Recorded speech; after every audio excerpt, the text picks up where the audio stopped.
আসসালামু আলাইকুম ওয়া রাহমাতুল্লাহি ওয়া বারাকাতুহু। 1 মিনিট মাদ্রাসা ইউটিউব চ্যানেলে সম্মানিত দিনী ভাই বোনেরা, আশা করি আল্লাহ তাআলার অশেষ রহমতে ভালো আছেন, সুস্থ আছেন। আলহামদুলিল্লাহ, আলহামদুলিল্লাহ, আলহামদুলিল্লাহ। গত জুমার দিন আমি এই আমলটি করেছি। আল্লাহ তাআলার অশেষ মেহেরবানিতে আল্লাহ তাআলা মাগরিবের আগে মনের নেক আশা পূরণ করেছেন। আসরের পরে কিভাবে আমলটি করেছিলাম মাত্র 2-3 মিনিট সময় দিয়ে আপনারাও দেখুন ভিডিওটিতে। ইনশাআল্লাহ আপনারা এই নিয়মে আমলটি করলে আল্লাহ তাআলা আপনার মনের আশা যাদের নেক হয়ে থাকে ইনশাআল্লাহ পূরণ করে দিতেই পারেন। তাই অনুরোধ করছি ভিডিওটি মনোযোগ দিয়ে সম্পূর্ণ আমলের নিয়তে দেখুন। ইসলামে জুমাবার একটি মর্যাদাপূর্ণ দিন। এই প্রসঙ্গে আল্লাহ রাসূল সাল্লাল্লাহু আলাইহি ওয়াসাল্লাম বলেন, দিবসসমূহের মধ্যে জুমার দিন শ্রেষ্ঠ এবং তা আল্লাহর কাছে অধিক সম্মানিত। ইবনে মাজার 1084 নম্বর একটি হাদিস। হাদিসে আরও বর্ণিত হয়েছে, সূর্য উদিত হওয়ার দিনগুলোর মধ্যে জুমার দিন সর্বোত্তম, কারণ এই দিনে আদম আলাইহিস সালামকে সৃষ্টি করা হয়েছে, এই দিনই তাকে জান্নাতে প্রবেশ করানো হয়েছে, আবার এই দিনেই তাকে জান্নাত থেকে বের করা হয়েছে। এটি সহিহ মুসলিম শরীফের 854 নম্বর একটি হাদিস। তাছাড়া হাদিস অনুযায়ী পবিত্র জুমার দিনের আসর সময়টি খুবই গুরুত্বপূর্ণ, কারণ এই সময় মুমিনদের জন্য বিশেষ কিছু আমলের কথা বলা আছে হাদিসে। আর সেই আমলগুলোর মধ্যে রয়েছে দোয়া, জিকির, ইস্তেগফার ইত্যাদি।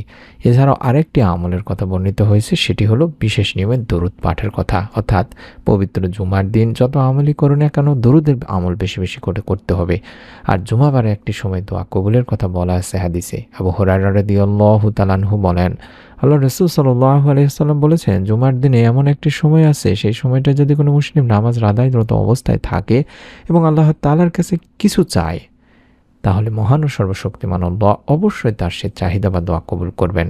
এবং এরপর রাসূল সাল্লাল্লাহু আলাইহি সাল্লাম হাত দিয়ে ইশারা করে সেই সময়টির সংক্ষিপ্ততার ইঙ্গিত দেন। বুখারী শরীফের 6400 নম্বর একটি হাদিস। আরও একটু পরিষ্কার করে যদি বলা যায় কোন সময়টি, তাহলে এই হাদিসে বলা হচ্ছে যে জাবের ইবনে আব্দুল্লাহ রাদিয়াল্লাহু তাআলা আনহু থেকে বর্ণনা করা হাদিসটিতে আল্লাহ রাসূল সাল্লাল্লাহু আলাইহি সাল্লাম বলেন, জুমার দিনের 12 ঘন্টার মধ্যে এমন একটি মুহূর্ত রয়েছে, যদি কোনো মুসলিম এই সময় আল্লাহ তাআলার কাছে কিছু প্রার্থনা করে, তাহলে মহান সর্বশক্তিমান আল্লাহ তাকে তা দান করেন। আর এই মুহূর্তটি তোমরা আসরের শেষ সময় অনুসন্ধান করো। তাহলে আমরা বুঝতে পারলাম আসরের শেষ সময় খুঁজতে হবে। এটি আবু দাউদ শরীফের 1048 নম্বর একটি হাদিস। আরও একটু যদি পরিষ্কারভাবে বোঝা যায় আসরের শেষ সময়টা কখন, তাহলে সূর্য ডোবার আগ মুহূর্তকে বোঝানো হয়েছে। অর্থাৎ সূর্য ডুবে যাচ্ছে যাচ্ছে ওই সময়টিতে, বা ইফতারের আগ মুহূর্ত যেটাকে বলা হয়ে থাকে। আব্দুল্লাহ ইবনে সালাম রাদিয়াল্লাহু তাআলা আনহু বর্ণনা করেছেন, শুক্রবার আসরের পর থেকে সূর্যাস্ত পর্যন্ত দোয়া কবুল হয়। বিখ্যাত সিরাত গ্রন্থে এটি বর্ণিত হয়েছে যে জুমার দিন আসরের নামাজ আদায়ের পরও দোয়া কবুল হয়। তাই আমরা সময়টিকে বেছে নেব আসর থেকে শুরু করে মাগরিবের আগ পর্যন্ত বা সূর্য ডোবার আগ পর্যন্ত। এই সময়টিতে আমাদের প্রথম কাজ হবে দরুদের আমল করা। আমি আবারও বলছি দিনী ভাই বোনেরা, পবিত্র জুমার দিনে আপনারা বেশি বেশি করে দরুদ পাঠ করবেন, কারণ দরুদ পাঠের অনেক গুরুত্ব বর্ণনা করা হয়েছে হাদিস শরীফে। একটি হাদিস আছে যেখানে আল্লাহ রাসূল সাল্লাল্লাহু আলাইহি সাল্লাম ইরশাদ করেছেন, তোমরা জুমার দিনে আমার উপর বেশি বেশি দরুদ পাঠ করো। কেননা কারণ হচ্ছে এটাই যে তোমাদের পাঠকৃত সেই দরুদ আমার সামনে পেশ করা হয়। আবু দাউদ শরীফের হাদিস। সুবহানাল্লাহ, সুবহানাল্লাহ। তাছাড়া আবু উমামা রাদিয়াল্লাহু তাআলা আনহু থেকে বর্ণিত হাদিসটিতে আল্লাহ রাসূল সাল্লাল্লাহু আলাইহি সাল্লাম আরও বলেন, আমার উপর জুমার দিন বেশি বেশি দরুদ পাঠ করো, কারণ আমার উম্মতের দরুদ পবিত্র জুমার দিন আমার কাছে পৌঁছানো হয়। আর যে ব্যক্তি আমার উপর সবচেয়ে বেশি দরুদ পাঠাবে বা দরুদ পাঠ করবে, সেই ব্যক্তি কিয়ামতের দিন সবচেয়ে আমার নিকটতম হবে, কাছাকাছি থাকবে। তারগীব শরীফের একটি হাদিস। সুবহানাল্লাহ, সুবহানাল্লাহ। কঠিন কিয়ামতের দিন, মুসিবতের সময় বিশ্বনবী সাল্লাল্লাহু আলাইহি সাল্লামের সঙ্গে থাকা, কাছাকাছি থাকা, এর চাইতে আর কোনো আনন্দের খবর হতে পারে না।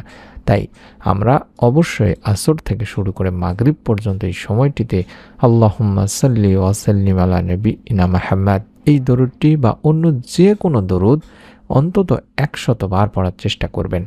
আল্লাহুম্মা সাল্লি ওয়া সাল্লিম আলা নবিয়িনা মুহাম্মদ, আল্লাহুম্মা সাল্লি ওয়া সাল্লিম আলা নবিয়িনা মুহাম্মদ, এভাবে 100 বার পড়বেন। তারপরে একটি দোয়া মাত্র 11 বার পাঠ করবেন। বিশ্বনবী সাল্লাল্লাহু আলাইহি ওয়াসাল্লাম তার প্রিয় উম্মতের জন্য এই সুসংবাদ হাদিসে পাকে উল্লেখ করেন, বান্দা যাতে আল্লাহ তাআলাকে তার ইসমে আজমের মাধ্যমে ডাকে এবং সাহায্য প্রার্থনা করে। হযরত বুরায়দা রাদিয়াল্লাহু তাআলা আনহু বলেন, আল্লাহ রাসূল সাল্লাল্লাহু আলাইহি সাল্লাম এক ব্যক্তিকে, হতে পারে আবু মুসা রাদিয়াল্লাহু তাআলার অনুরূপকে, বলতে শুনেছেন যে আল্লাহুম্মা ইন্নী আসআলুকা বিআন্নাকা আনতাল্লাহু লা ইলাহা ইল্লা আনতাল আহাদুস সামাদ আল্লাযী লাম ইয়ালিদ ওয়া লাম ইউলাদ ওয়া লাম ইয়াকুল লাহু কুফুয়ান আহাদ। এই দোয়াটি 11 বার পড়তে বলতেছি দিনী ভাই বোনেরা। এই দোয়াটি আমরাও 11 বার পড়েছি আল্লাহ তাআলার উপর ভরসা করে। আল্লাহুম্মা ইন্নী আসআলুকা বিআন্নাকা আনতাল্লাহু লা ইলাহা ইল্লা আনতাল আহাদুস সামাদ আল্লাযী লাম ইয়ালিদ ওয়া লাম ইউলাদ ওয়া লাম ইয়াকুল লাহু কুফুয়ান আহাদ। দেখে দেখে পড়বেন, কোনো সমস্যা নেই। 100 বার দরুদ শরীফ পড়ে এটি 11 বার পড়বেন। তারপরে দুখানা হাত তুলে আল্লাহকে বলবেন, হে আল্লাহ, আমি তোমার কাছে প্রার্থনা করি এবং আমি জানি যে তুমি আল্লাহ, আর তুমি ব্যতীত কোনো মাবুদ নেই। তুমি একক, অনন্য, অমুখাপেক্ষী ও অন্যদের নির্ভরস্থল, যিনি জনগণন, জাতনন এবং যার কোনো সমকক্ষ নেই।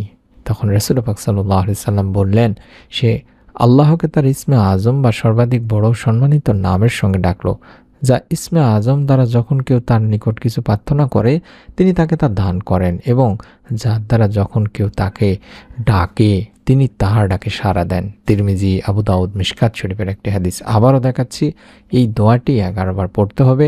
আসর থেকে শুরু করে মাগরিবের আগ পর্যন্ত বা সূর্য ডোবার আগ পর্যন্ত অন্তত 100 বার দরুদ শরীফ পড়ে এই দোয়া পড়ে আল্লাহ তাআলার কাছে দুখানা হাত তুলে আপনি আপনার মনের যত নেক আশা, হতে পারে নেক সন্তান প্রয়োজন, অভাব অনটনে আছেন, ঋণের মধ্যে আছেন, অসুখে বিসুখে আছেন, কিংবা আপনি শারীরিক মানসিকভাবে হয়তো বা কোনো ধরনের অত্যাচারের মধ্যে আছেন, আল্লাহ তাআলার কাছে খুলে বলুন। রব্বুল আলামিন পবিত্র জুমার দিনের উসিলায়, পরীক্ষিত এই আমলের উসিলায়, কবুল হওয়ার একটি দিন, দোয়া কবুলের দিনের উসিলায় রব্বুল আলামিন আপনাকেও নিরাশ করবেন না ইনশাআল্লাহ। তবে হ্যাঁ, নিয়ত করে আমল করতে হয়, তাই প্রত্যেকেই অন্তত একটি করে নিয়ত করুন দিনী ভাই বোনেরা।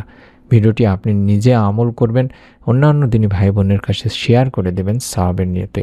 আর এরকম নতুন আমলের ভিডিওগুলো আমরা যখনই দেব তখনই যেন পেয়ে যান, তার জন্য এই ভিডিওটির নিচে একটি সাবস্ক্রাইব লেখা বাটন আছে, আপনারা চাইলে একটু কষ্ট করে দেখলেই পাবেন।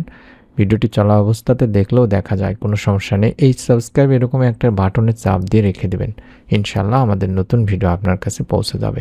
সকলে ভালো থাকুন, সুস্থ থাকুন। আমরা মন থেকে দোয়া করি রব্বুল আলামিন যেন আপনাদের সকলকে এই ছোট্ট আমলের ওসিলায়, আপনাদের নিয়তের ওসিলায় যার যার মনের ভালো নেক আশাগুলো পূরণ করে দেন। আমিন। আসসালামু আলাইকুম ওয়া রাহমাতুল্লাহ।